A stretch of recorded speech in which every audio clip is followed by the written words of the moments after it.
E aqui estamos nós em mais uma edição do Link Podcast, um bate-papo feito para você. A gente leva informação, a gente leva diversão, a gente traz aqui pessoas que podem contribuir para deixar o seu dia melhor, a sua vida melhor, com boas mensagens, com um papo bem leve, bem divertido sobre os mais diversos assuntos. E hoje eu tenho o prazer de receber uma amiga muito querida de muitos anos, Sabrina Parlatore.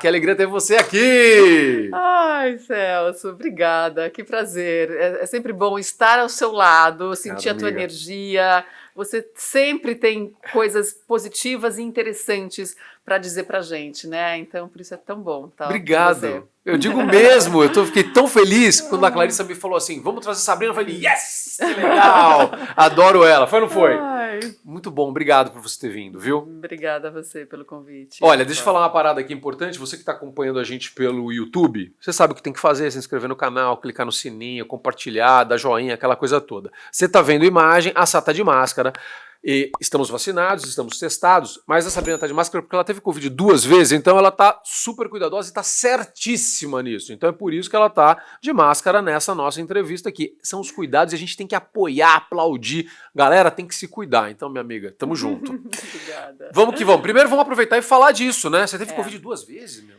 2 vezes, Celso.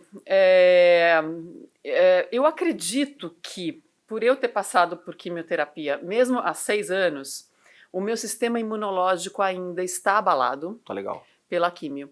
Então, eu pego com mais facilidade uma Covid da vida, um coronavírus.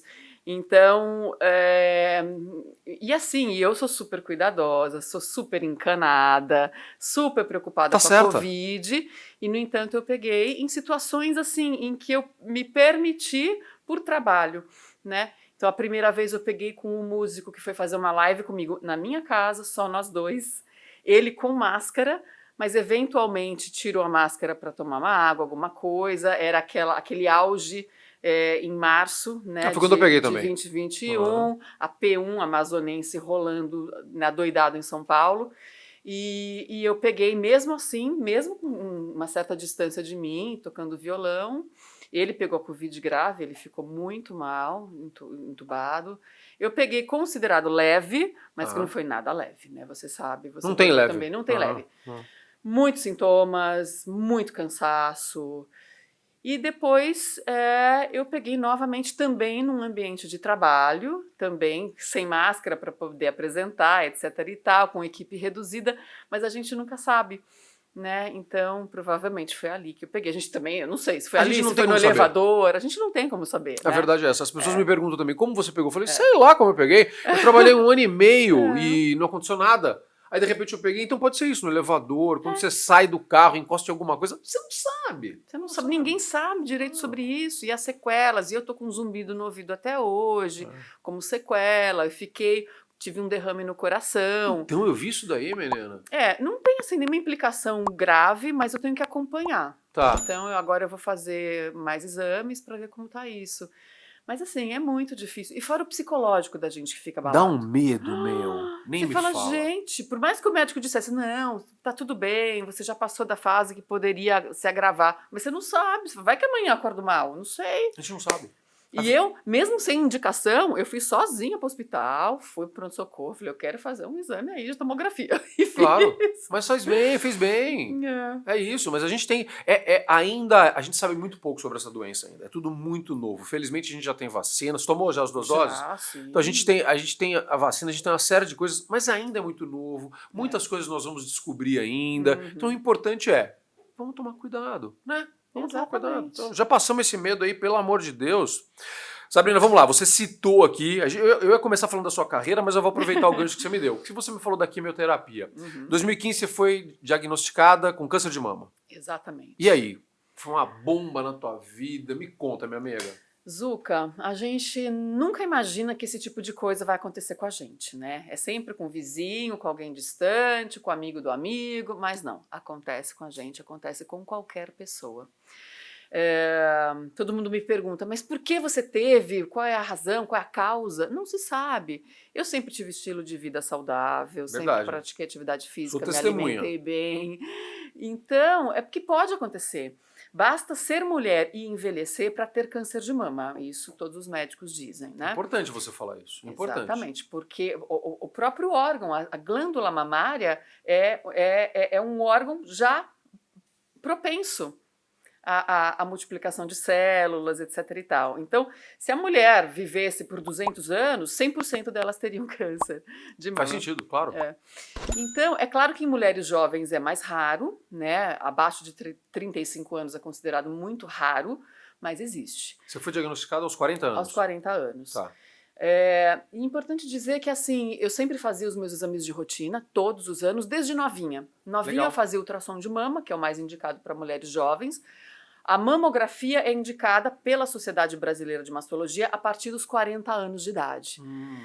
Pelo Sistema Público de Saúde, é recomendado a partir dos 50 anos. Tá. O que é um erro.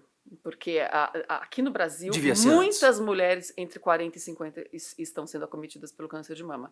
É uma faixa que está sendo muito diagnosticado. Ou seja, isso é um alerta para as autoridades, está mais do que na hora de antecipar isso para os 40 anos, correto? 40 anos, Legal. Corretíssimo. Legal, boa pegada.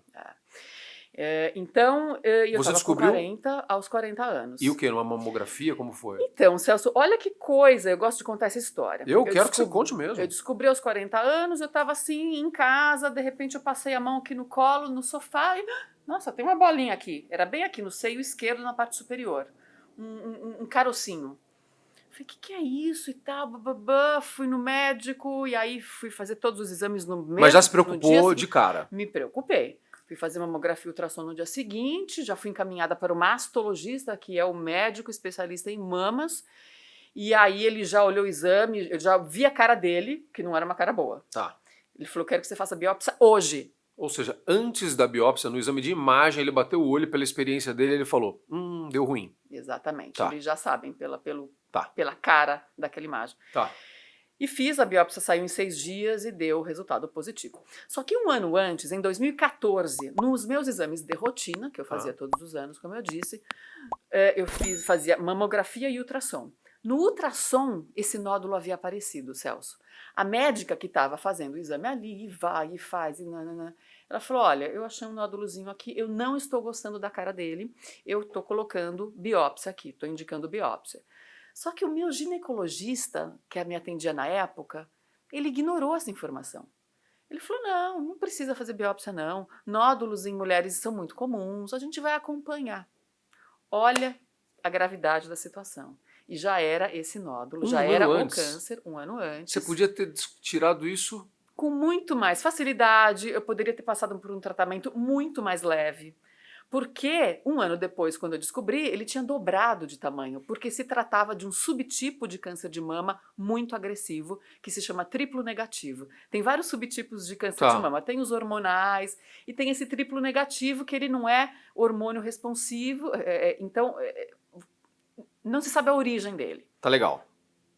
Só se sabe que ele é extremamente agressivo porque ele cresce muito rápido. E de fato você viu isso acontecer porque pelo exame de imagem o teu dobrou de tamanho em um ano. Exatamente. Perfeito, entendi. Exatamente. Ou seja, você podia ter te resolvido essa parada um ano antes. Exatamente. Porque um ano antes esse tumor estava com 1,5 centímetro, que é ainda considerado bem pequeno. Tratamento, e eu ia passar por tudo, químio, rádio, mas ia com menos sessões, entendeu? Menos intenso. Agora, com 2,7, que é o que ele estava quando eu descobri, então, quase dobrado de tamanho, já é ainda inicial, mas não tão inicial. Então, o tratamento é pior, é mais agressivo, é mais forte. E, de fato, foi. O tratamento para o triplo negativo, ainda por cima, para esse subtipo, ele é um protocolo internacional a se seguir de quimioterapia e é radical. São 16 sessões de químio, 33 de rádio. Então, nossa, é bastante coisa. É uma paulada. Justamente por ele ser agressivo, né? Exatamente, um atropelamento. Sá, vamos lá. Então, 6 dias depois saiu o resultado da biópsia. Você já operou de cara? Como foi? Operei. esse esquema, né, de tratamento, ele varia muito de médico para médico. Tem médicos que preferem fazer primeiro a químio para que diminua o tumor e se faça uma Eu já cirurgia ouvi isso. mais conservadora, mais leve. Tá. Conservadora no sentido de conservar as mamas, né? Tá. Mas o meu médico achou que, mesmo assim, mesmo com 2,7 centímetros, daria para fazer uma cirurgia antes da químio. Tá. E assim a gente decidiu. Tá. Então eu fiz, foi uma cirurgia muito tranquila. Foi só um quadrante da mama, quer dizer, só tira um pedacinho Tá. onde está o tumor.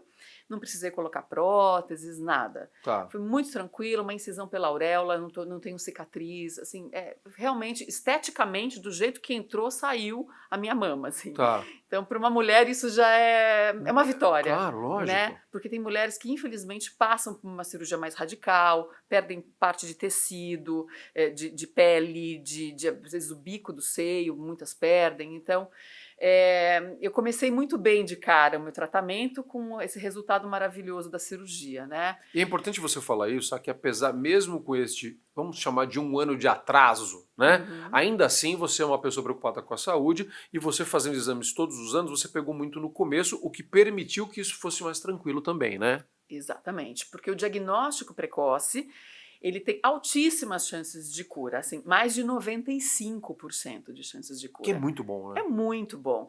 Por isso que a gente fala assim, não precisaria mais morrer se morrer por câncer de mama, porque tem solução, tem como pegar no início esse tumor, né? Desde que tenha os exames adequados e disponíveis para todo mundo. Exatamente. Por isso a campanha de Outubro Rosa, né, e que também a gente tem que alertar o ano inteiro, né, falar sobre isso, porque é importante a mulher, pelo menos uma vez ao ano, ir ao médico e fazer seus exames de rotina adequados aí a cada idade, né, como eu falei. Então, porque é isso, e por mais que a gente fale, tem muitas mulheres ainda que deixam assim 2, 3 anos para fazer um exame, né? Tem uma amiga minha que quando eu contei, né, que eu estava passando e tal, ela falou, nossa, tem 10 anos que eu não faço meus exames. E ficou desesperada e, Claro. ai, sabe, porque não pode, né? Não pode. São 66 mil novos casos, agora nesses últimos 2 anos, isso foi constatado, por ano no Brasil, de diagnósticos de câncer de mama, e ainda são 10 mil mortes por ano por câncer de mama no Brasil. É muito alto. É muito alto. Então, E hoje com tanta informação, com né, tanta Sá? informação. A gente pode mudar esse quadro, é por isso que vocês estão fazendo um trabalho tão bonito. Isso, obviamente, a gente está falando muito do câncer de mama, que foi o caso da Sabrina, e hoje ela tem um trabalho muito bonito de alertar as pessoas a respeito disso, de levar informação sobre isso, e salva muitas vidas. Mas é claro que isso vale para todos os tipos de câncer e para todos os cuidados que nós devemos ter com a nossa saúde. Eu perdi essa semana um amigo muito querido de um câncer violento, porque era um cara também que não tinha essa pegada de não ir ao médico e não sei o que lá e tal, e tal, e tal. E quando descobriu, já estava num estágio, tinha tomado o corpo dele todo. Não tinha mais o que fazer. E é muito triste isso, né? É muito triste você passar por uma situação assim. Então a gente tem realmente que fazer os exames de rotina. E isso vale para todo mundo. Para os homens, para as mulheres, para todo mundo. Agora vem, né, Novembro Azul, que se isso. fala, né, do câncer de próstata. Que enfrenta um preconceito danado. Os caras têm uma bobagem de não querer fazer o exame, que é uma bobagem, porque vai salvar tua vida, mano. Exatamente. É o que eu falo, gente. Quer dizer, fazer uma mamografia, tem mulheres que têm medo, porque dói. Gente, assim, é rápido. Pode salvar a tua vida. O pior é depois você passar por uma quimioterapia e lidar com sintomas horrorosos da quimioterapia, sintomas adversos. Depois passar por uma radioterapia, que também é muito ruim, sabe? Foi difícil? Ai, Celso, foi muito difícil, foi muito difícil. O tratamento de químio que eu passei foi extremamente agressivo. Eu tive que lidar com uma série de sintomas, né? E de sequelas depois também que eu tenho até hoje. Entre elas, assim, a menopausa precoce. A mulher, a quimioterapia, né? Especialmente essa para o câncer de mama, ela atinge diretamente os ovários, diretamente.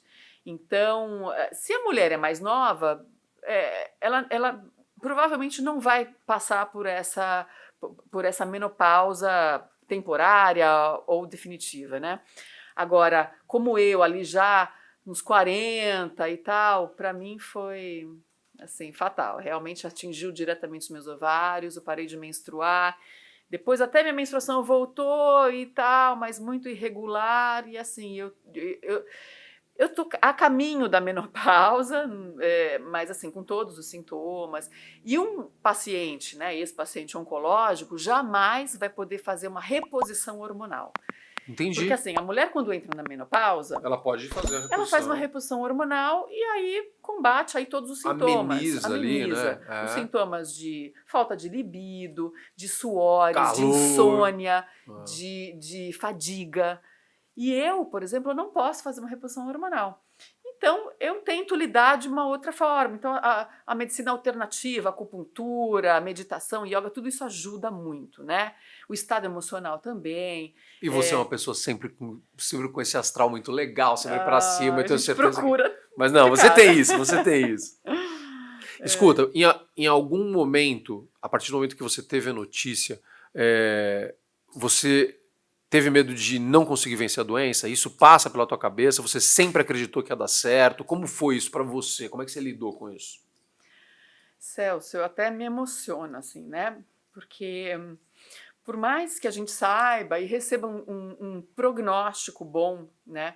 Não, o seu câncer de mama é inicial, tem tratamento, tem cura e tal. É inevitável a gente pensar na morte, é inevitável a gente pensar na finitude da vida, sabe? Porque assim, se eu tivesse descoberto 1 ano depois, muito provavelmente esse tumor já teria se espalhado para o meu corpo, eu já não estaria mais aqui para contar essa história. Então, eu me emociono muito, assim, por todos os motivos. Primeiro, eu agradeço, assim, eu me emociono por ter tido a sorte de ainda ter pego esse tumor no início e de ter tido salvação. Eu me emociono de pensar na possibilidade de eu não estar mais aqui, sabe, para contar essa história se eu tivesse demorado para pegar. Eu me emociono pelo fato de eu saber que muitas mulheres não têm essa oportunidade, não têm acesso a um exame com rapidez e de pegar um tumor em estágio inicial ainda. E a gente pensa na morte, a gente pensa no que poderia ter acontecido. Então, na verdade, assim, eu não... Sabendo do meu prognóstico que era bom, eu não fiquei com medo de morrer, eu sabia que isso não aconteceria. O médico falou, você não vai morrer disso, você pode morrer ali atropelada na esquina agora, mas disso não. Mas é inevitável, né? A gente refletir sobre a vida, sobre a morte, sobre as possibilidades todas. E assim, e fica um fantasminha, né? Até hoje, todos os anos eu faço todos os exames e dá um medo. É inevitável, assim, a gente fica tenso. Toda vez que eu vou fazer exame eu fico muito tensa, com medo, porque é isso. Porque de repente aparece, como apareceu do nada pra mim, sabe? Eu não sentia nada.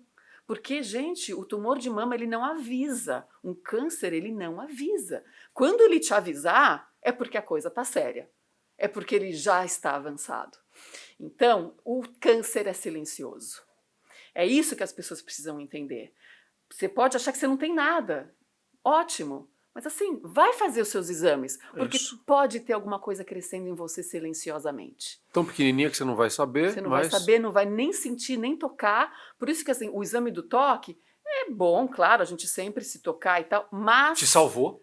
Sim, né? Mas ele precisa de um complemento de exame de imagem, porque o exame de imagem vai pegar uma coisa muito pequenininha que você não vai sentir, que pode estar lá dentro, pode estar lá perto da costela. Você não tem acesso, entendeu? Pelas suas mãos. Por isso que é importante, a mamografia ou ultrassom de mamas, a mulher não pode deixar de fazer todos os anos. É essencial. Conversa com teu médico. E agora, Celso, existe uma lei, né, que defende essa rapidez pelo exame da mulher e a rapidez pelo início do tratamento, Bacana. Que é a lei dos 30 e 60. A mulher que não tem acesso a um plano de saúde. Então, saiba você, né, que depende do sistema público de saúde, que você tem direito de começar, de fazer o seu exame com rapidez e de começar o tratamento com rapidez. É um direito de todos os cidadãos. Então, eu não sei exatamente como funciona isso, me parece que você tem até 30 dias para realizar o seu exame de mama, e a partir de um diagnóstico você tem até 60 para começar o tratamento. É alguma coisa Não, assim. mas faz sentido. Faz Tá. sentido, é bem interessante e muito importante essa lei e que ela realmente seja aplicada, seja cumprida em todos os estados do Brasil. Que seja mesmo. E eu vou reforçar aqui o apelo que a gente acabou de fazer. Eu acabei de aprender isso com a Sabrina aqui agora. A gente tem que antecipar essa recomendação da mamografia, então. A partir dessa constatação de que há muitos casos sendo diagnosticados entre 40 e 50 anos, está na hora de trazer no sistema público a mamografia para os 40 anos. Eu acho que é algo que a gente tem que falar aqui, tem que reforçar e pedir às nossas autoridades, né? Vamos lá, legisladores, me ajuda aí, né? Vamos lá. Isso aí. A gente fala mais sobre isso, mas vamos falar um pouquinho de carreira aqui. Eu só mudei um pouco a ordem porque esse é um tema muito importante e a gente tem que chamar atenção para isso. Sá, 16 anos, você foi convidada para um casting, para um trabalho de modelo, é isso? Pois é. Menininha de tudo. Gente, faz 30 anos 30 eu tenho. anos. 31 anos, faço 47 agora. Mas não parece. Obrigada. E eu, enfim, comecei minha carreira como modelo. Naquela época, né, nos anos 80, o grande sonho das meninas era ser modelo. Hoje em dia é de ser influencer, né? Digital influencer. Mas naquela época, gente, era ser modelo. Ana Paula Arósio bombava nas capas da Capricho. É verdade. As meninas, a gente ficava louca. E aí eu fui, né, atrás desse sonho de ser modelo, fiz um book. E aí a agência, né, para a qual eu enviei o book já me contratou de cara e já me enviou de cara para um teste para ir para o Japão. Nossa. Menina, minha mãe estava junto comigo, ai, vamos. Fui no teste, a mulher me aprovou, já fui para o Japão, assim.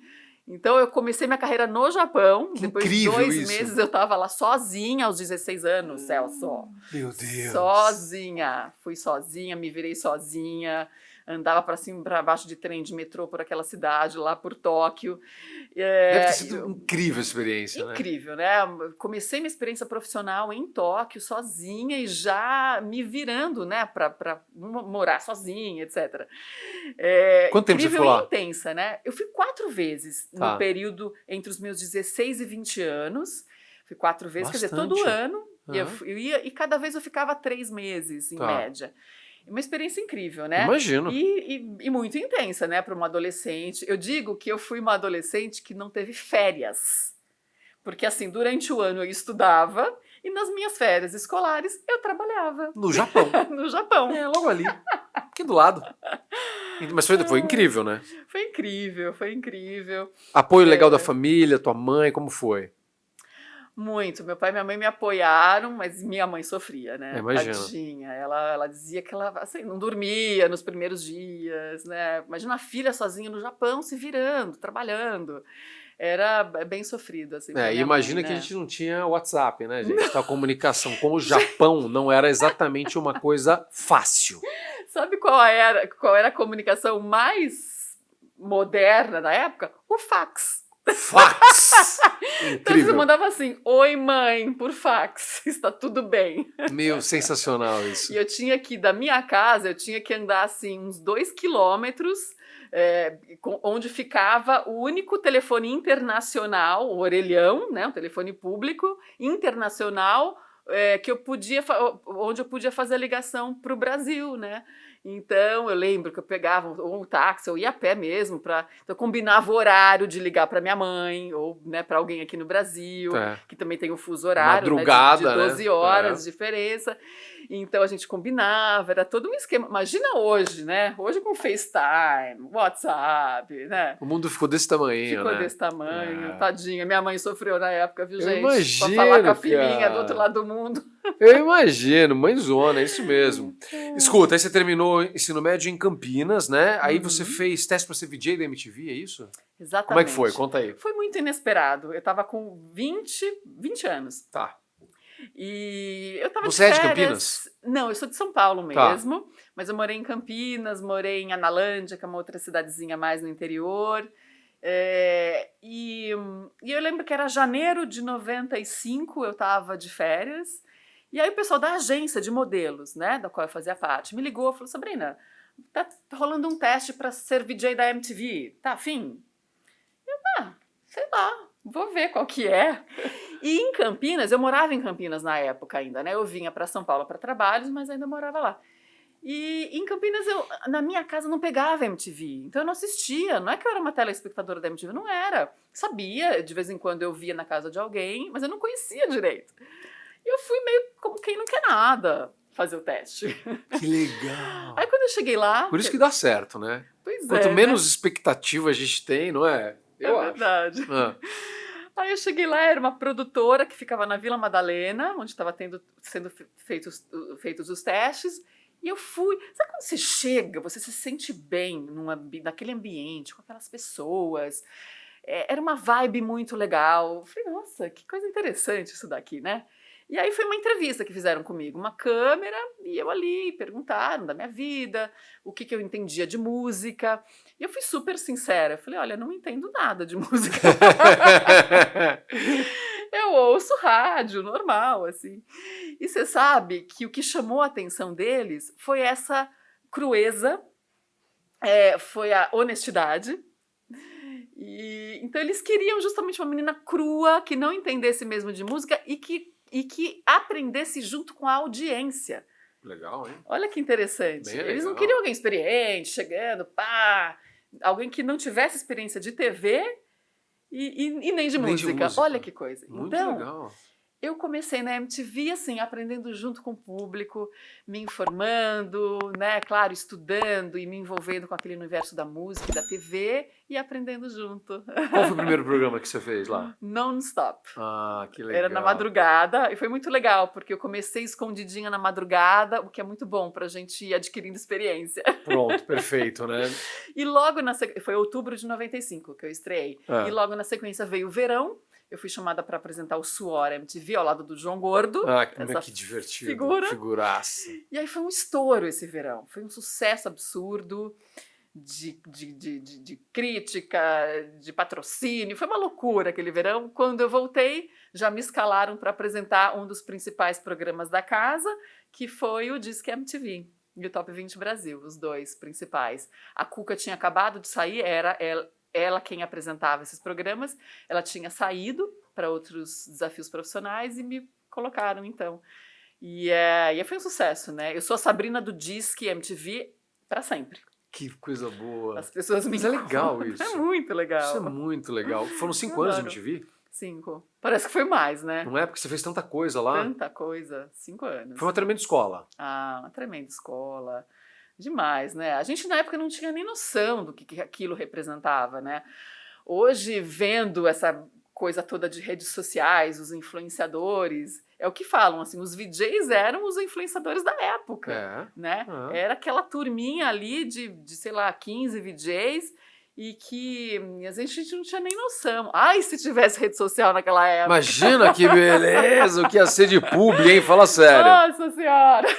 Outro dia eu vi, acho que uma campanha que vocês fizeram super legal, que tinha, não sei, acho que vocês estavam em 4, não era? Meu, foi tão legal aquilo, uma viajada no tempo de ver vocês juntas ali, pô, é muito legal. E a gente, até hoje, a gente se fala, de vez em quando tem os encontros, né? Não agora na pandemia.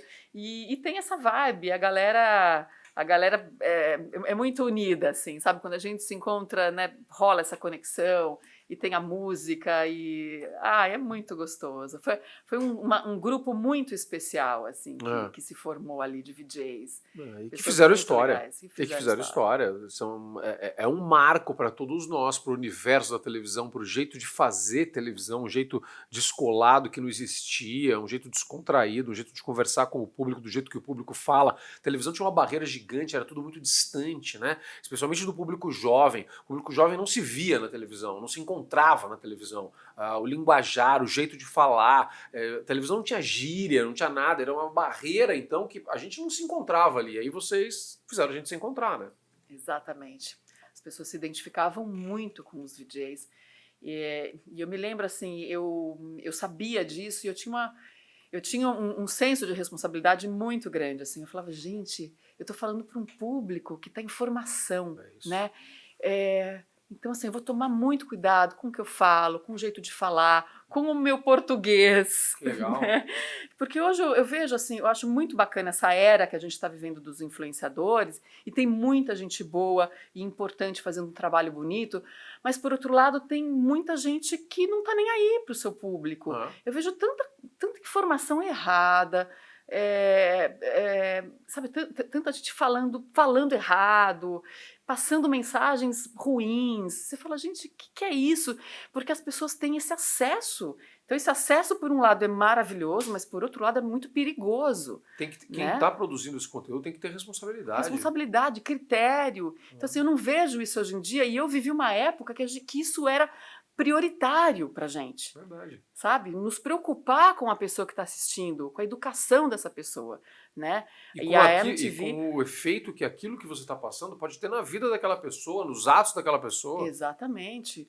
A MTV, por exemplo, tinha uma preocupação imensa com isso, sabe? Sempre a gente conversava muito nas reuniões, olha, vamos falar isso, não vamos falar sobre Legal, isso, hein? é perigoso, é o jovem que está assistindo. Nossa, que legal. Muito. A gente não podia fazer propaganda, por exemplo, de bebida alcoólica e cigarro. Ainda na época tinha, né, propaganda de cigarro.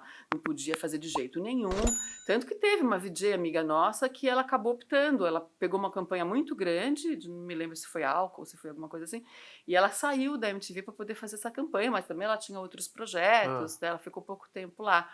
Porque era isso, você escolhia ou uma coisa ou outra. Interessante, né? Que legal. Na mesma época você fez Jovem Pan? Você já tinha feito rádio? Foi a primeira vez. E aí? Foi Jovem Pan.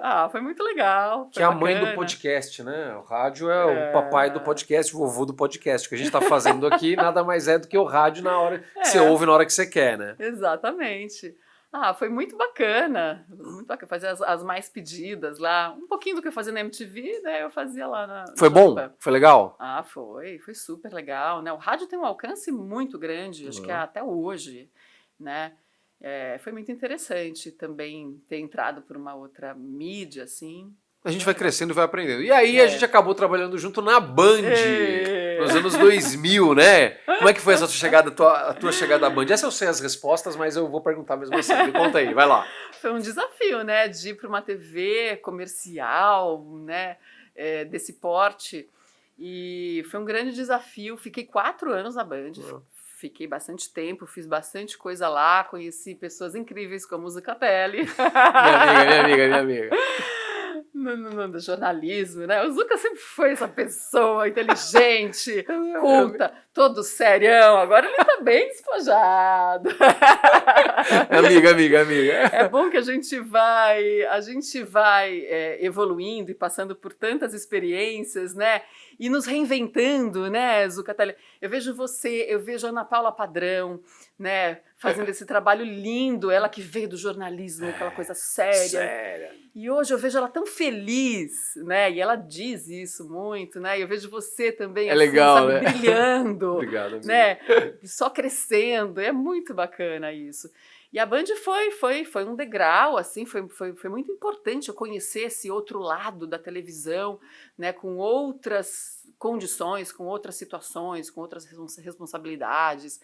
E foi bem intenso lá, fiz muita coisa. Eu lembro. Fiz o Super Positivo, primeiro com o Otaviano, depois sozinha. Lembra, gente, que tinha a Feiticeira, a Tiazinha, os Gêmeos? Muito bom, muito legal, muito legal. Era uma turma boa. Adoro o Ota, beijo Ota, é uma figuraça. Otaviano é um cara muito gente boa.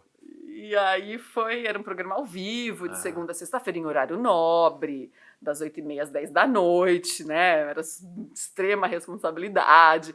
Aí tinha aquela briga pela audiência, né? Então era um outro perfil, assim, né? De trabalho. Você sai da MTV e vai para esse tipo de coisa, você vê um olhar diferente, né? Porque aí não é só o conteúdo que você está olhando, né? É o que você falou. Tem uma pegada, uma briga comercial, uma preocupação com número e tal. Muda completamente de figura. As cobranças são outras, né? Exatamente. Mas é legal, né? Também é legal. Sim, é um desafio, né? É um desafio bem interessante. E fiz muita coisa lá, a gente fez programa de verão, fiz programa até de clipe. Deu praia? Deu praia também. Nossa, Deu Praia foi em Niterói que a gente gravou. Foi sensacional, com bandas. Fiz também o programa em Ilhabela, Casa do Sol. A gente ficou 40 dias em Ilhabela, eu e Olivier Anquier. Ficamos 40 dias lá recebendo artista todos os dias, de domingo a domingo. Foi um verão intenso. Uma pegada total Ilha de Caras, né? Exatamente. Mas foi muito legal. E aí eu fui um pouquinho antes, mas eu só fui para preparar o terreno, porque aí eu fui para TV Cultura e logo depois a Sabrina também chegou. Foi fazer o vitrine, né? Fazer o vitrine. Ah, foi tão bom também. Tenho o maior carinho pela TV Cultura. E um time também, né? Tinha o Zucatelli, o Vladir. Ai, Vladir Lemos, figuraça. A Maju, né? Maju Coutinho. A Maju que hoje em dia, nossa, não sei quando encontrar a Maju se ela vai olhar pra mim. Ah, Maju é um doce, Imagina, é isso. Ela é um doce de pessoa, uma criatura que, sim, que merece, né? Merece. Todo esse sucesso, esse crescimento, uma jornalista de primeira. Ela era a nossa pauteira, competentíssima e virou repórter. Ela merece, Bia, você falou a verdade, merece. Muito, muito, uma querida. E o nosso querido Rodrigo Rodrigues, né? Putz, Sabrina, que quebrada que deu isso, né? Isso é um dos amigos queridos que a Covid nos levou, né? Meu Deus. Até hoje eu não consigo acreditar, Zucca. Eu fiquei 2 meses no chão no ano passado. Porque a Saad dividia, apresentou o Vitrine junto com o Rodrigo. Apresentamos durante 6 anos e dali nasceu uma amizade muito grande, muito forte.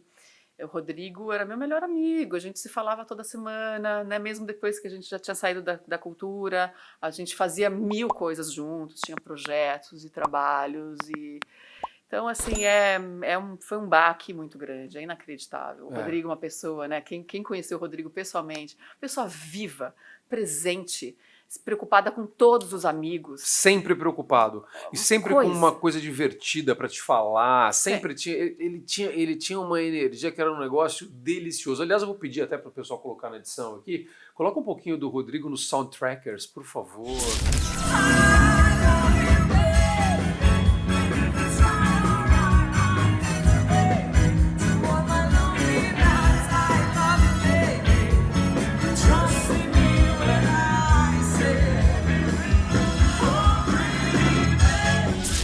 Fui em tantos shows. Nossa. Eu adorava. Ele falou, tá tendo show. Eu falei, eu vou. Saudade demais dele, cara. Demais. Eu não consigo acreditar. Eu converso com ele, sabia, Zucca? Eu acredito. Eu converso em casa. Eu tenho ele em todos os lugares. Eu tenho ele na minha geladeira porque a gente tem um imã. Uma vez ele me ligou, ele falou... Parlatori, não chama de Parlatori. Parlatori, você não sabe. Achei um imã nosso na Benedito Calixto. A gente virou imã de geladeira. Estavam vendendo imã de geladeira com a nossa foto. Meu, sério, cara. Sensacional, meu. Sensacional. E aí ele comprou, então eu tenho o nosso imã lá na geladeira. E tanta coisa que ele me dava de presente, sabe, camiseta. Todo lugar que ele viajava, ele me trazia um presente. Então, assim, eu tenho tanta recordação do Rodrigo. Todos os livros do Rodrigo eu tenho, todos os DVDs da banda. Eu participei também do primeiro DVD do Soundtrackers, cantando ali. Primeiro registro de cantando foi ali com Soundtrackers, né? Cantando Cruising. Então, assim, eu não consigo acreditar que o Rodrigo não tá aqui. Eu não consigo acreditar. Sabe que outro dia eu via... Outro dia não, esses dias agora. Eu vi até uma chamada do show, que eles iam fazer show de novo no Bourbon Street. Nossa, me deu uma tristeza... Uma felicidade, por favor, para ficar claro isso. Felicidade pela volta, é legal os shows voltarem, né? É muito bacana que isso aconteça, que as casas de show voltem, que os artistas tenham espaço de novo. Mas ao mesmo tempo me deu uma tristeza de pensar que tem show do Soundtrackers e não tem o Rodrigo, sabe? Nossa, foi difícil para mim. Sim, eu olhei aquilo e falei, nossa. Muito cara. difícil. Eu até gostaria de ir, mas eu sei que, enfim. Vai ser muito difícil. Ser muito difícil. Eu pensei a mesma coisa, sabe? Eu queria ir até para motivar, para que a galera continuasse, mas no primeiro momento eu não sei se eu consigo também. Em algum momento vou, até para prestigiar o pessoal da banda que eu gosto muito, a Claudinha, vocalista maravilhosa, o Fábio, o Nug, vocalista também, todo mundo é super legal da banda e fazem um trabalho incrível. Então, qualquer hora eu vou prestigiar, assim, mas é muito dolorido. Vamos combinar, a gente vai junto, vamos combinar. Acho que vale a pena, vamos lá dar uma força, porque uma força. A turma merece, acho que precisa. Até. Se é difícil pra gente, imagina pra eles ali, né, ter que subir no palco e tal. Então, mas é isso, por isso que a gente tem que reforçar os cuidados ainda. Muitas pessoas foram. O Rodrigo foi o primeiro amigo que eu perdi, infelizmente, eu perdi outros amigos, tá, pra Covid. Mas o Rodrigo foi o primeiro. E foi muito assustador. Para mim foi muito assustador. Mesmo a gente sabendo de tudo, eu não parei de trabalhar em nenhum momento, mesmo a gente falando tanto sobre isso, alertando tanto sobre isso, quando vai embora um amigo teu da doença, você fala, meu Deus, tão novo, então é uma coisa inacreditável, assim, foi muito rápido. muito rápido. Assim, nossa, foi realmente... Então a gente tem que se cuidar. É importante a gente falar muito a respeito disso. Sá, você apresentou também o Red Carpet do Oscar no TNT, né? Isso é muito legal. Você curte cinema, né? Adoro cinema, adoro. Que trabalho gostoso foi esse. Foi durante 3 anos. É tipo aquela coisa que fala assim, eu ainda ganho pra fazer, né? É tão legal, os caras ainda me pagam. Eu falava, gente, eu estou sendo contratada e paga para ir ao cinema, para ver esses filmes incríveis. Então, assim, eu ia, tipo, sozinha, numa quarta-feira, ao cinema, só eu ali sozinha. Eu estou trabalhando, gente, desculpa, eu estou trabalhando. Eu preciso assistir esse filme, tá?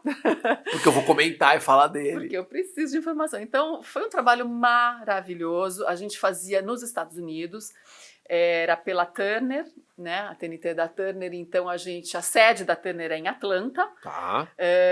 Então a gente ficava num estúdio em Atlanta. Nosso querido e saudoso Rubens Evaldo Filho. Honra, né? Tá ao lado dele. Que escola, né? Que oportunidade ali, né? Nossa. Cara, incrível. Também é outro que eu não acredito, assim. Fui embora muito cedo. Muito cedo. Rubens. Então, Rubens, o Cássio Reis, depois o Fred Lessa, que fez comigo. E era uma delícia, porque a gente chegava uma semana antes do Oscar, para terminar de assistir aos filmes que aqui ainda não tinham chegado, né? Que estavam nos cinemas lá. E nos preparar, né? Tinha toda uma preparação, tinha ensaio, testes de figurino, testes de luz. Ai, que delícia de trabalho, é o que você falou. E ainda ganhava! Que coisa boa, né? Muito. A nossa profissão nos dá essa oportunidade, né? De fazer coisas que a gente adora fazer, né? E eu acho que isso é muito legal. Você citou aqui a experiência de morar fora, a experiência de ir para o Japão, agora a experiência de gravar fora, de produzir algo, de estar com os seus ídolos, de entrevistar pessoas incríveis. Isso é um privilégio, a gente tem que agradecer e dar muito valor. Exatamente, não é? Muito, um grande privilégio. E na época da MTV, imagina, novinha, de repente você se depara com seu ídolo, com aquela banda que você era. Realmente muito legal. O pessoal separou aqui algumas entrevistas que você fez aqui, tem algumas coisas curiosas, né? Então, por exemplo, Bon Jovi. Conta aí, vai, conta. Pode contar, vai, conta aí. Como é que foi? Conta aí. Zucca, pra você eu conto tudo. Então, Bon Jovi, uma super banda, né? Fã de Bon Jovi desde sempre, assim, acho uma super banda. Eu entrevistei eles primeiro aqui, a banda aqui no Brasil, e depois em Chicago. E quando eu entrevistei aqui no Brasil, foi num hotel, aquela coisa, sempre entrevista internacional, tem cheio de protocolos, regras, tempo. E tal, tempo, a pessoa te olhando ali, faltam 5 minutos. E ele foi o John, né? Eu entrevistei o John separadamente, depois da banda. Ele foi super agradável, super simpático, recebeu super bem. Sabe quem estava comigo de diretor nesse dia? O Carelli. O Rodrigo? Que legal! Sério? Que legal. E aí o Rodrigo assim, né? Sá, pede para ele gravar um ID. ID é a pessoa dizer assim... Olha, para uma chamadinha, né? Olha, eu sou o John Bon Jovi e eu estou com vocês hoje no Top 20 Brasil. Era o programa que eu estava gravando com ele. E eu me lembro que o Rodrigo me pediu isso, né? Para eu falar para ele, o Carelli. Mas aí veio alguém ali da produção. Não pede isso para ele! Não pede isso para ele! Eu falei, John, você pode gravar o ID? Ele, lógico. Pronto. E gravou com a maior felicidade, a animação do mundo. E enfim, foi super legal a entrevista. E aí depois eu fui para Chicago entrevistá-lo num lançamento. Sempre tinha isso, a gravadora convidava algumas pessoas da imprensa para as coletivas internacionais também lá. Foi muito legal. E aí fui para Chicago, entrevistei, e lá, oi John, tudo bem? Ele, você, conhecia.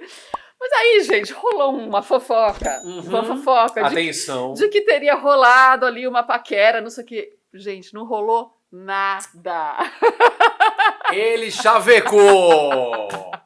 Chavecou! Sabe o que acontece? Sabe aquela coisa de telefone sem fio? Você fala uma coisa, a pessoa fala outra, e a hora que chega lá tem uma outra história. Foi isso. Tá bom. Na verdade, ele é muito brincalhão, né? O John, ele é muito divertido, assim. Pelo menos a experiência que eu tive com ele foi essa.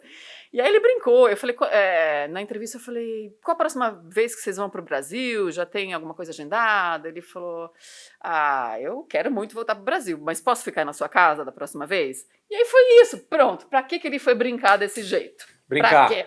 Isso foi uma brincadeira. Você ouviu, você viu, ela acabou de falar. Não foi chaveco isso. Não. Claro que não. Foi uma brincadeira. Beleza. Imagina, ele é casado, acho muito legal, com a namorada de adolescência, até hoje. Né? É. E eu também namorava na época e tal. Enfim, nada a ver, gente. Nada a ver. Isso fofoca mesmo. Fofoca mesmo. Tá bom. E aí eu fui no show da... fui ao show da banda à noite. Foi demais. Que showzaço que foi. Enfim, essa foi a história com o John Bon Jovi. É boa, hein? É boa. Shakira caiu do banquinho? Caiu. Gente, a Shakira estava começando naquela época. Ninguém conhecia a Shakira na MTV. Aí veio ali, olha, a gente ter uma menina aqui, a gravadora quer trazer, não sei o que, tal de Shakira. Quem será? Bom, vamos conhecer. Olha só que coisa. Que legal. Muito legal. Aí, claro, fui estudar e vi, né, que já era uma artista e tal, já tinha feito bastante coisa. Aí conheci, ela recebemos no estúdio, era uma gravação, ainda bem, né, pro Top 20 Brasil. E tinham 2 banquinhos, um pra mim e um pra ela. A hora que ela sentou, gente, o banquinho fez assim, ó, plaf! Meu Deus. Se desmantelou e ela foi pro chão. Meu Deus. Que mico. Mas ela é uma fofa, ela é uma querida. Rio, foi de boa. Rio, imagina, numa boa. E depois eu entrevistei mais umas 3 vezes a Shakira, ela virou amiga íntima. Nossa, que legal isso. Até na Band entrevistei. Na MTV foram umas 3 vezes, aí ela foi pro Disque ao vivo comigo também. E depois na Band, ela participou ao vivo no Super Positivo. Pô, que legal. Banda, tal, foi super legal, uma querida, assim. E ela já, oi Sabrina, olá. A gente falava de namorados, eu lembro na época. Eu tô solteira. Será que eu gostaria de conhecer um brasileiro? Teria alguém pra me apresentar? Esse era o papo de bastidores, tá, gente? Sensacional, cara. Olha que legal isso, que legal. E esta intimidade que você vai ganhando com a pessoa, porque ela vai confiando em você, né, Sabrina? Ela participa de uma entrevista com você, ela vê que aquela entrevista foi boa para ela, foi legal, que você não avançou nenhum sinal, que você respeitou, que você valorizou a carreira dela. Exato. E a pessoa fica muito à vontade. Fica à vontade. Eu sempre gostava, se eu tinha a oportunidade, até hoje, né, eu faço isso, de conhecer a pessoa um pouco antes da entrevista, para conversar um pouquinho, quebrar o gelo, né, para a pessoa se sentir mais à vontade, dizer do que se trata, como vai ser, é sempre melhor, né? Porque tem algumas pessoas que são mais tensas, não sabem o que esperar, ainda mais se é um programa ao vivo, né? Tem, né, receio de alguma pergunta e tal.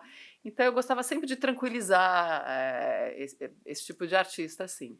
E quando dá tempo de você fazer isso, você falou, isso é muito legal, que às vezes você vai pra, tipo, cabine de cinema, né? Eu lembro de estar, quando eu tava morando em Nova York, eu fui entrevistar o Nicolas Cage. Uau. E aí, eu tinha 5 minutos. Aquela coisa, você tem 5 minutos pra entrevistar. Aí quando você entra na entrevista, cara, com 5 minutos, você entra, o cara já ele tá dando 20 entrevistas naquele dia, né? É uma linha de montagem e tal.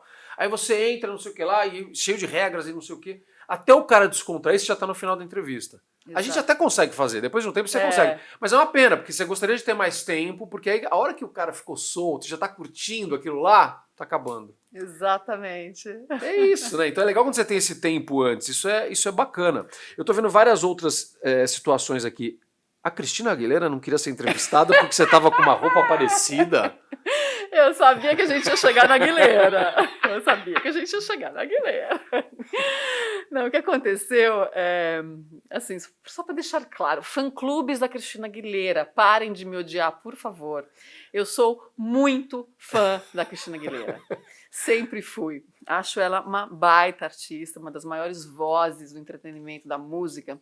E o que aconteceu foi o seguinte, no mesmo dia da entrevista com a Cristina Aguilera, uma entrevista super anunciada, ao vivo no Disque MTV, milhões de cartas chegando, já toda a preparação dos fãs na porta da MTV, a Marina Persson que fazia o link, ela ficava na porta com a galera e eu lá dentro no estúdio com ela, bababá, aquela comoção. E aí, no mesmo dia da entrevista ao vivo, às 6 da tarde, no Disque, eu iria entrevistar a Cristina Aguilera na Jovem Pan durante o dia, Entendi. mais cedo. Entendi. E assim foi.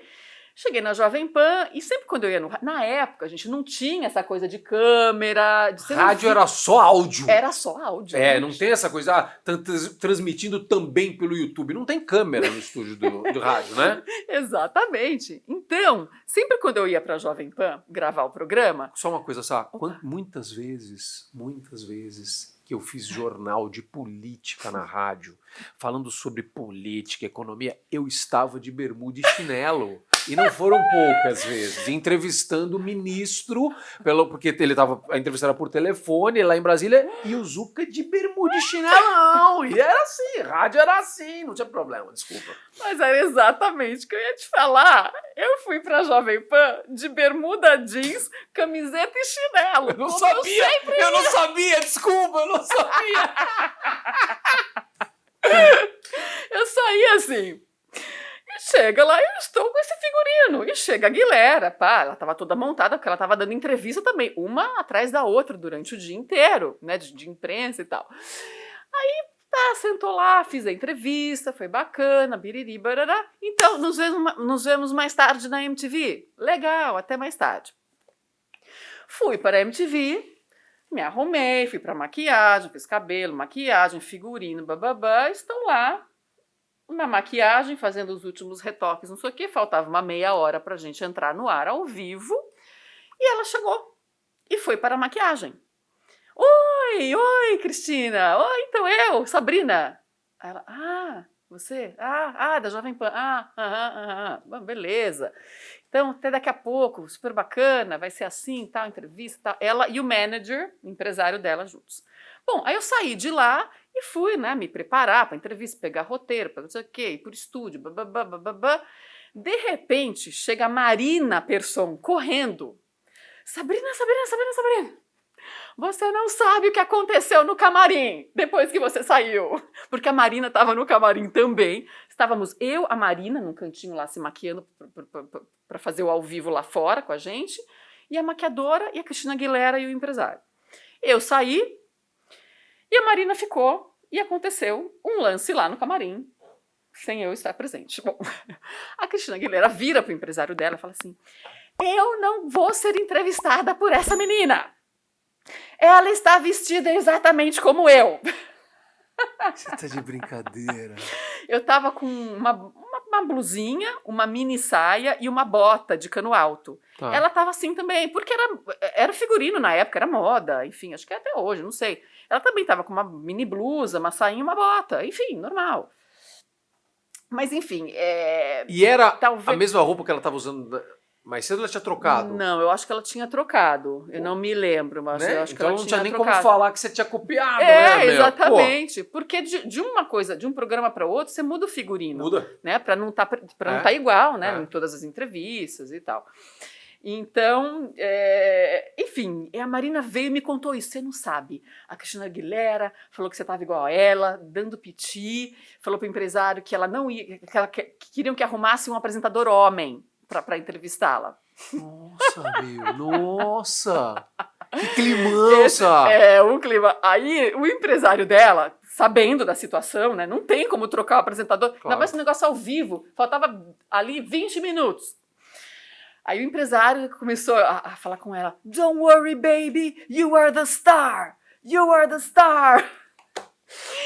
Então, assim, não se preocupe, você é a estrela, você é a estrela. E a Marina ouviu isso e veio me contar. E eu, ai, Marina, que situação, ai, meu Deus. Porque a última coisa que você quer é deixar um entrevistado desconfortável. Até porque se ele já entrar no estúdio dessa forma, vai ficar muito difícil de você curtir a entrevista e você tirar o que você precisa. É óbvio, vai ser ruim pra ele, vai ser ruim pra você, vai ser ruim pro público. Exatamente. Tá certíssimo, Sabe quando você fica É legal assim, você entender ai, isso. A gente às vezes tem um trabalho grande, tem entrevistados legais, tem entrevistados que não são legais. Isso tem de tudo. Todos os dias você passa por esse tipo de situação quando você faz um programa ao vivo. É natural isso. Não tô nem falando que ela não é legal, não é isso. Mas às vezes você tem pessoas que você sabe que não são bacanas. E você precisa descontrair aquela pessoa antes, porque senão aquilo vai ser ruim para o programa. Então você dá uma quebrada legal. Então quando ela já sabe que tem um climão, cara, é um problemão pro entrevistador. nem me fale. Aí eu já fiquei tensa, falei, ai meu Deus, o que será essa entrevista? E uma expectativa muito grande. Todo né? mundo esperando, claro. Os fãs, a emissora, todo mundo mobilizado para aquela entrevista, uma multidão lá fora, aí a Marina já posicionada lá para o link ao vivo, não sei o quê. Aí, bom, espero ela lá, ela já sabendo que eu não tinha jeito, ia ser eu mesmo, entrevistá-la. Ela entrou no estúdio, aí já fui falar com ela, tentando fazer essa quebrar o gelo. Claro, lógico. Falei, Cristina, por favor, sente-se aqui, tá tudo bem, bababá. Aí comecei a conversar um pouquinho, falei, puxa vida, nossa, aquele dueto que você fez com a Etta James, colocando ela lá em cima, né? Pô, dizendo assim, eu sei o porte de artista que você é gigante. Eu sei que você é gigante, né? Eu sei quem é você que tá aqui comigo. E assim, né, querendo dizer, acorda, você é muito grande. Não se preocupe com essas coisas pequenas, né? Com a minha mini saia e minha bota. Exatamente. E eu acho que ela percebeu isso. Aí ela começou a se descontrair comigo. Legal. Pô, que legal, não sei o quê, bababá. A gente começou a conversar. Isso ninguém sabe, né? Isso ninguém fala, né, queridas? E você descontraiu super. Que eu descontraí, nananã. E aí ela ficou mais confortável. Que legal. A gente começou a entrevista e foi ótima a entrevista. Olha que bom, Deu meu. tudo certo, era com tradução simultânea ali, né? Eu tentando. Enfim, ela foi, respondeu tudo direitinho. Deu super certo. Deu super certo. Então, assim, só que eu nunca contei essa história. Nunca tinha contado essa história para ninguém. Por quê? Eu preservo a intimidade, a privacidade do meu convidado. É óbvio. Eu jamais vou sair de lá fofocando esse tipo de coisa. Jamais. Só que em algum momento, depois de não sei quantos anos, a Marina contou essa história para a revista da MTV. E aí saiu lá uma matéria, eu já nem estava mais na MTV, eu estava na Band. Aí saiu uma matéria lá com uma foto da entrevista minha e a Cristina Aguilera. Inclusive o título da matéria foi assim, Don't worry baby, you are the star. Meu Deus, Sabrina, que bomba isso! É uma bomba. Eu imagino pros fãs, cara. Fã-clube aqui super ativo, né, cara? Aí você veja, aí eu sou a vilã da história? Eu sou a vilã da história porque o fã-clube dela, Celso, em vários momentos caiu matando em cima de mim nas redes sociais. Uma vez eu fui postar a entrevista para dizer, olha que legal a entrevista. Aí porque eu coloquei assim, a polêmica entrevista com a Aguilera. Pronto, os fãs. Por que polêmica? Quem que você pensa que você é? Você não é ninguém, ela é uma estrela. Eu não sei o que. Falei, gente, pera, vocês não sabem da história, né? Aqui eu estou contando a história verdadeira. Que bom que a gente pode ter essas oportunidades, né, de esclarecer. Mas que coisa! E isso que a Sabrina falou é a mais pura verdade. A gente, às vezes, algumas coisas acontecem nos bastidores e a gente jamais revela. Quando eu citei aqui, falei, tem entrevistado ruim, tem entrevistado que é bom e tal. Eu tenho uma experiência com um entrevistado que comigo foi super legal, tal, no ar tava lindão e tal, mas a atitude dele nos bastidores, com equipe, com câmeras, com produção, foi um negócio horroroso de ver. Ele não sabia que eu tava no estúdio ainda, eu tava só observando, ele tava passando som e tal, e eu vi a maneira como ele tratou, pô, aquilo lá era um negócio muito triste de ver. Exato. Aí quando você entra, é super simpático, não sei o que lá. Hoje eu vejo esse cara, eu penso, não, porque o cara é super simpático. Não é. Não é. Ele é simpático quando a câmera liga. E eu nunca falei pra ninguém. E assim, você viu, eu tô contando a história, não falei quem é e não vou falar. Mas assim, é um cara que eu não tenho nenhuma vontade mais de entrevistar. Então às vezes a gente sabe essas coisas, mas você não conta. Você respeita a pessoa. Exatamente. O problema é dele ali. Então, exatamente. Então nada a ver com isso. Outra coisa de bastidor que eu lembrei adoro, agora, adoro. Vai lá. As pessoas adoram isso, né? Não eu só vou lembrando e vou contando. Conta. O Rick Martin. Conte de Rick Martin. Querido, eu amo o Rick Martin. Aliás, eu era fã dele, de Menudo, né? Pequena. Você era? Não é que eu era fã, eu era apaixonada, eu queria me casar com o Eu Rick Martin. imagino. É. Enfim, aí eu fui entrevistá-lo na MTV, olha que felicidade, né? Essas coisas são incríveis. São incríveis, foi num hotel e foi demais a entrevista, e ele é demais, mas assim, ele fez uma lista de exigências e até o pessoal, puxa, mas por que ele pediu isso, aquilo, porque ele pediu uma lista de exigências assim, do tipo de iluminação que deveria ter, o tipo de cenário, o tipo de Nossa, ângulo sério? que deveriam pegar a imagem dele, a câmera, tinha uma série de exigências. E as pessoas meio criticando isso. Não, porque você quer. Eu falei, gente, o cara é profissional. Ele é profissional, ele tá há anos nisso. E assim, ele lida com imagem. É isso. E se não for ele para cuidar da imagem dele, que sabe quem será? Então, assim, ele tá certíssimo de Tem mandar nada de uma errado lista nisso, é Tem verdade. nada de errado nisso. Se você topar, maravilha. Se não, ok. Sabe assim? Então, esse tipo de coisa, que são coisas de bastidores, mas assim, interessantes, E né? que a gente tem que saber respeitar. E eu até vou voltar então na história da Cristina, porque se a gente for pensar, a preocupação dela de vocês estarem com a mesma roupa também é isso. No fundo, é isso. Não, peraí, né? Então a gente escolheu o figurino pra caramba e tal, e tá muito parecido. É isso. Então, a gente não pode julgar jamais. Exatamente. A gente não pode julgar. A pessoa vive daquilo, é a imagem dela, e ela estar preocupada com aquilo, tá de boa. Claro. E a gente vai se adaptar. Nós, Exatamente. entrevistadores, nós, produção de programa, a gente vai se adaptar. Porque o objetivo, como disse o empresário, é valorizar a estrela. A estrela. É isso que a gente está artista. fazendo.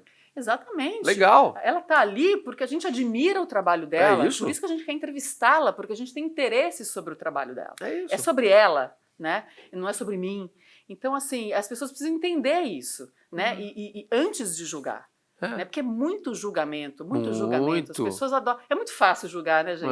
É fácil estar aqui, confortável. Fulano. É fácil falar. É muito fácil falar. É que nessa história, às vezes o pessoal fala muito, né, sobre... você citou as exigências e tal. Às vezes o pessoal critica, não, porque fulano de tal não pode fazer aquilo, não pode fazer aquilo. Às vezes não é nem o fulano de tal, não é nem o artista, né? Fica uma galera em volta blindando a pessoa, criando um monte de coisa. Parece que a pessoa é antipática e não é. E não é. Não é. Às vezes é o assessor, o empresário, que cria uma situação ali e a pessoa é super de boa. Super de Não boa. é? Exatamente. Eu mesma, assim, né? Vários momentos que a gente apresenta muito eventos durante a vida, né, Celso? E aí, né, uma época eu trabalhava com um empresário e aí uma produtora, e sempre ia uma lista de exigências como se fossem minhas, mas eu nem sabia dessa lista.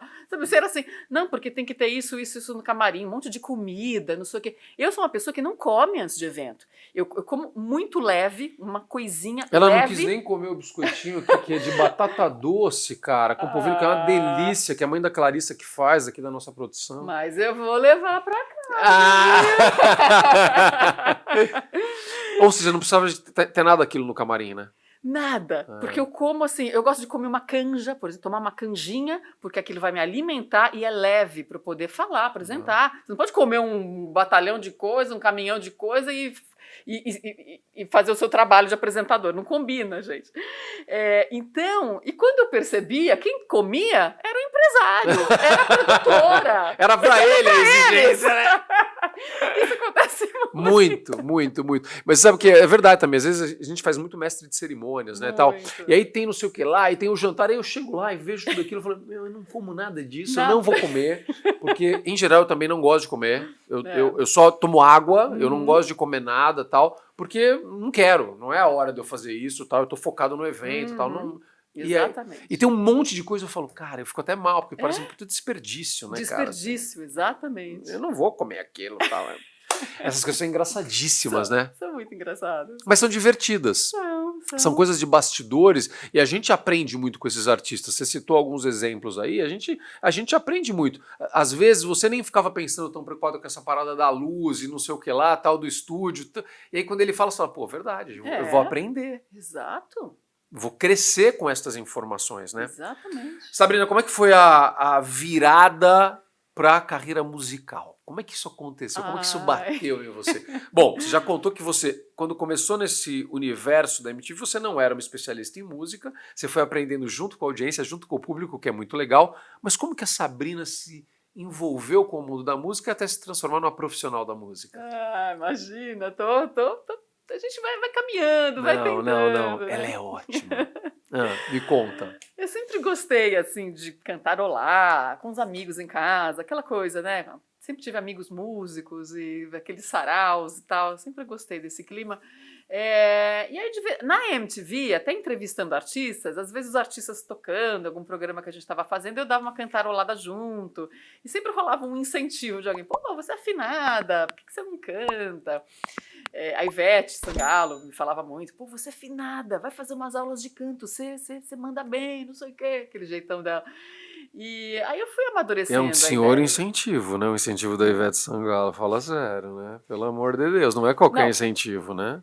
Não, gente, e olha que ela me faz, assim, fazendo um parênteses. Uma vez eu estava num evento em Brasília, apresentando ao vivo pela Band, no show da Ivete Sangalo rolando. Uma multidão, não sei, no Parque da Cidade, sei lá quantas mil pessoas. Ela me viu, porque chamou a atenção a coisa da luz e tal, soube que era eu. Parou o show entre uma música e outra. Sabrina, gente, assim, sei lá, 10 mil pessoas talvez. Venha cá que quero que você cante comigo. Eu falei, não, pelo amor de Deus, como assim? Meu Deus! Menina, ela insistiu, que sabe aquela coisa da Ivete, né? E começa a brincar e começa mobilizar a multidão. Vai, Sabrina! Começou aquela coisa. Aí me levaram lá pro palco, seguranças, não sei o quê, abriram um caminho, foi pro palco. Você imagina aquele palco gigante da Ivete Sangalo, com não sei quantos músicos. Eu não sabia nem que eu ia cantar. Eu não sabia nem cantar e nem que eu ia cantar. Aí assim, mas Ivete, o que eu vou cantar lá? Entra aí, você vai. Aquela coisa, vai. Bom, aí começou a rolar a festa, né? Começou a tocar a música festa. E eu falei, eu não sei a letra direito, ela não tem problema, aquele jeito dela. Aí foi, menina, me deu o microfone na mão, eu comecei a cantar. Aí eu meio que olhava pra ela, porque eu não sabia a letra, ela fazia assim, tipo, guitarra de rock and roll, sabe? A Ivete é muito... espetacular, genial, né? Genial. É uma figura genial e genial. Um doce de criatura. A gente tava falando aqui de bastidores. Pensa numa pessoa que é exatamente a mesma coisa quando liga a câmera e quando desliga. Ah, totalmente. É ou não é? Totalmente. A Ivete nos bastidores, eu gravei alguns programas com ela, programa de Réveillon, especial. Sério, cara, eu passava mal de rir, porque ela é exatamente a mesma coisa. Antes de começar, não muda nada, ela não tem essa coisa, não é personagem. A Ivete é a Ivete. Ela. Não tem diferença. Ela é ela. E é uma pessoa, uma criatura espetacular, né? Tem que aplaudir. Além dessa artista fenomenal, cantora fenomenal, ela é uma pessoa Ela é um ser humano incrível. É um ser humano incrível, né? Então... Enfim, e aí? Aí veio esses incentivos desse tipo e deste porte. Deste porte, exatamente. E eu sempre fui deixando para depois. Eu fazia, de vez em quando, uma aula de canto, outra e tal, e todo mundo me incentivava, mas é aquela coisa, a gente não tem tempo, não tem foco, não acreditava também em mim, cantando, bababá. Mas aí chegou um momento, sabe quando você fala, não, gente, peraí, né? Vamos colocar as vontades, os prazeres para fora também, né? Porque a música sempre mexeu muito com a minha alma, né? Quando eu cantava, era uma coisa que me fazia bem, e quem canta e que sabe disso, né? E a música, né? Para todo mundo, assim, a música realmente ela coloca a gente num outro lugar. Num outro lugar. É verdade. Ela leva você para uma viagem, para um local, para uma história de amor, para uma série de coisas. A música faz isso com a gente, né? É verdade. A música cura, gente. Se você tá triste, deprimido, coloca uma música, o teu astral vai começar a mudar. Então, e aí eu comecei a amadurecer essa ideia, né? Puxa, acho que eu vou começar a me soltar um pouquinho. Aí, muito naquela época da minha descoberta do diagnóstico do câncer, um pouco antes, eu já montei uma banda, e uma bandinha assim de jazz e tal, e a gente começou a se apresentar em São Paulo, em alguns lugares. E começou a ter uma repercussão muito boa, um feedback legal das pessoas. Puxa, aí às vezes eu estava tocando em algum lugar, cantando em algum lugar assim, e, por exemplo, numa casa, num bar, né, meio de jazz, meio noturno assim, a pessoa nem sabia que eu estava cantando, de quem ia ser o show da noite, e se deparava comigo, nossa, mas você é aquela menina da MTV? Olha, puxa, que legal isso. Puxa, adorei, não sabia que você cantava, sabe?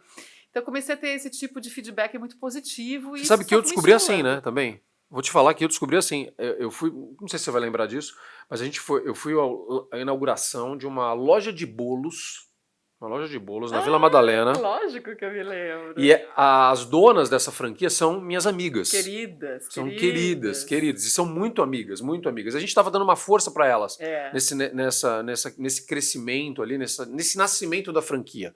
E a gente estava dando um apoio. Então a gente tinha alguns eventos para dar uma força, para fazer um barulho, não sei o que lá. E eu lembro de ter chegado na inauguração da loja da Vila Madalena e o show era teu. Eu falei, mano, que demais! E eu fiquei muito feliz. Eu lembro, Eu fui muito feliz. Foi aí que eu descobri. Eu falei, caraca, que demais, meu. Nossa, era muito início ali, muito, que foi antes do meu diagnóstico de câncer. Foi ali final de 2014, começo de 2015. E, aliás, elas queridas, né, que me deram essa oportunidade, né, de fazer um trabalho ali. A Dani e a Fê. Beijo pra vocês. Queridíssimas, lindas. E aí foi assim, aí veio o meu diagnóstico, aí para tudo, não sei o que, fazia 6 meses que eu tinha começado a fazer essa shows, migração. e aí veio o diagnóstico, daí deu uma parada, né, para me tratar. É foco, né? Foco no tratamento.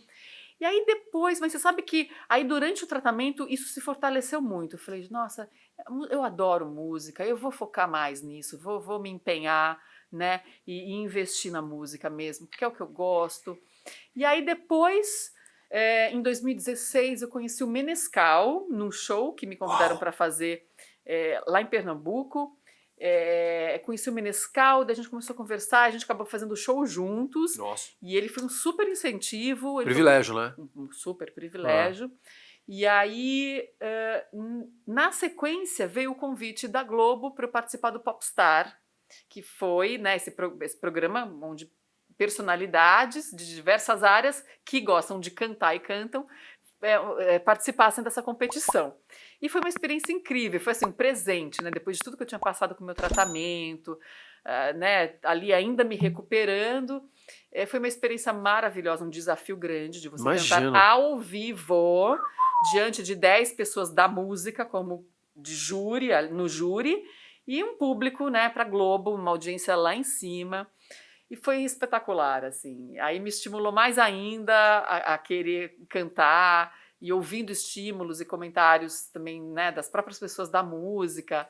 Foi incrível, assim, Zucca. E aí de lá para cá eu tenho feito cada vez mais coisas na música, assim, né? Eu sou meio devagar, assim, gente, eu vou me soltando aos poucos, vou gravar um pouquinho aqui e ali, mas eu preciso ainda, eu não gravei ainda o meu primeiro disco, né? Tá. Isso eu quero, é um desejo, eu acho que agora eu tô muito mais madura vocalmente, né? Nada como a experiência pra gente ir evoluindo, né? Claro. No jeito de interpretar. Treino é uma coisa fundamental. Então hoje eu me sinto mais preparada, sabe, para daqui um tempo realmente lançar um disco. Muita gente da música já me ofereceu composições inéditas, muita gente grande da música. Isso é legal. Então eu tô colhendo essas composições aos poucos. Então, quem sabe, né? Em breve a gente tenha aí um primeiro disco, um trabalho que tem que ser um trabalho, né, que eu acredite, do qual eu tenha muito orgulho, assim, né, que eu sou muito crítica comigo mesmo, assim. Você se cobra muito? Me cobro muito, sou muito exigente. Porque o pessoal fala, mas lança logo, grava aí. O primeiro... Eu falo, gente, não, você sabe como eu sou. Eu sou mais criteriosa, eu gosto de ir com calma, né, e ter mais segurança naquilo que eu tô fazendo. Então é isso, Zucca, mas tenho feito bastante coisa, assim, cada vez mais cantando. Até os próprios eventos que eu apresento, tem muita solicitação para que eu faça show junto. Legal, então eu tenho isso, feito né? esse combo. Você combina essas coisas, como apresentadora e também fazendo música. Que legal, né? Mas esse formato, assim, estão me pedindo muito. Tenho feito. Mas isso é muito bom. Porque isso é um diferencial que você tem, você vai para um outro patamar aí. Você consegue oferecer um combo que poucos artistas oferecem. Sim. Exatamente. Exatamente. Não, por favor, eu apresento muito evento, mas não me chama pra cantar porque eu não quero estragar o seu evento, tá? Faz assim, você me chama, eu apresento uma parte, a Sabrina apresenta junto, tal, e ela canta, beleza? Pode ser. Pode chamar a dupla. A gente faz, mas não me peça pra cantar, porque eu não vou estragar o show da minha amiga. Imagina. Mas que legal isso, que bacana. E muito. É legal o contratante identificar isso. Pra você deve ser uma coisa muito gostosa, né? Muito. Eu fico muito feliz assim quando me pedem. E especialmente agora, né, teve o Outubro Rosa e eu dou muitas palestras, né, sobre o tema, contando a minha história e normalmente me pedem para cantar, me pedem um pocket show junto, porque a música tem muito a ver com essa história também do câncer. Foi ali que eu realmente percebi que eu precisava colocar isso para fora, esse desejo de cantar, né, porque quando você passa por uma situação, né, tão adversa como essa, de uma doença, né, tão séria, E de um medo de morrer, da tua vida acabar e de você não ter feito... Mundo real, né, gente? Tô sendo porrada aqui, mas é mundo real. De você não saber se você vai conquistar ou realizar todas as coisas que você planejou.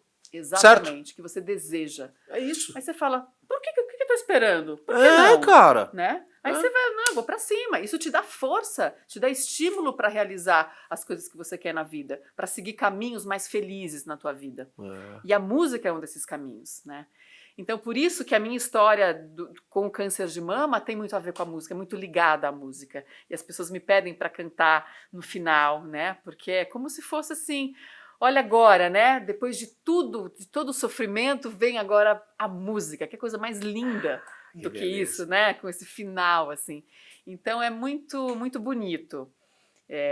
Terminar um evento com a música e é muito especial.